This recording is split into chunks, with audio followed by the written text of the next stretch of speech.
Island වලට යන ගමනේදී බටර්ෆ්ලයි ෆාම් එකක් තියෙනවා හැපි බී ෆාම් කියලා. අපි ඒක බලන්න ආපු ගමන් මේකේ පේනවා ඇති ඔයාලට මේ මෙතන තියෙන වතුර මේක හදලා තියෙන්නේ මේ මී මැස්සෙක්ගේ හැඩයට. කම් කියලා තියෙනවා නැචරල්. එතනම ලස්සනයි මේ ෆොටෝ එකක් එහෙම ගහනවා.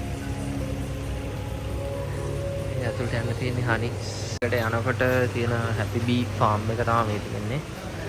මෙතන තියෙනවා මෙහි ඉන්න සමනළු වර්ග ගැන පොඩි ඉන්ට්‍රොඩක්ෂන් එකක්. ඊට පස්සේ මේකේ තියෙනවා එක අයිටම්ස් ගන්න ඒවා.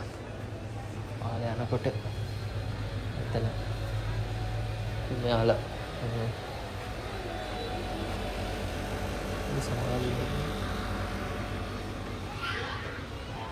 කට්ටිය ඉතින් මෙන්න මේ වගේ කලින් දැක්ක විදියට කීප ජාතියේ සමනල්ලු ඉන්නවා මෙතන. ඉතින් ඔයාලට පේනවා ඇති අර අපේ ලංකාවේ තියෙන ගඳ පාන මල් තමයි මෙයාලා ඇතුලේ වවලා තියෙන්නේ. ඉතින් ඒවයි මේ විදියට සමනල්ලු රොන් ගන්න විදිය බලා ගන්න පුළුවන්. ඉතින් මේක එක එක විශේෂ වර්ග ඉන්නවා. අර ඉස්සරින් මම පෙන්නපු බෝඩ් එකේ විදියට මේ සමනල්ලු ජාති ගොඩක් ඉන්නවා. ඉතින් ඔයාලා මේ තැනට යනවා නම් මෙතන ඇතුළට යන්න ඕන ටිකට් එකක් අරන්. ඉතින් ගියාට පස්සේ ඔයාලට ඔන්න ඔය විදියට මේ සත්තුන්ගේ චර්යාවන් බලන්න පුළුවන්. ඉතින් මෙතන ලොකු ප්‍රොසෙස් එකක් වෙන තැනක්. ඉතින් ඒත් එක්කම මෙයාලගේ මී මැසි වගාවක් තියෙනවා. ඒකත් එක්ක මෙයාලා මී පැණි එහෙම හදනවා. ඒක ඔයාලට මිලදී ගන්නත් පුළුවන්. ඉතින් දිගටම මගේ වීඩියෝස් බලන්න. මේ වගේ ඔයාලා නොදකින අරුම පුදුම දේවල් අරගෙන එනවා. ඉතින් The Explorer YouTube channel එක Dr. Cham Vlog කියලා ඔයාලා search කරාම හොයාගන්න පුළුවන්.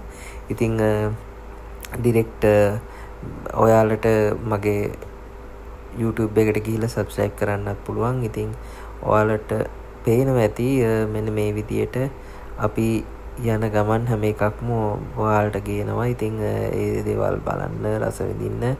ඉතින් ඒත් එකම like එකක් දාන්න කමෙන්ට් එකක් කරන්නත් පසුබට වෙන්න එපා. ඉතින් මොකද මහන්සි වෙලා තමයි මේ දේවල් ඔයාලට අරගෙන එන්නේ. ඉතින් තනියම විඳින්නේ නැතුව. ඉතින් අපි ඊට පස්සේ යනවා මේ විදියට මෙතන බටර්ෆ්ලයි ඉස්ලා සාබීස්ලා බලලා ඔන්න ඔය පේන චයිනා ටෙම්පල් එකට. ඉතින් ඒ වීඩියෝ එකත් එක්ක එකතු වෙමු. සුබ ගමන්.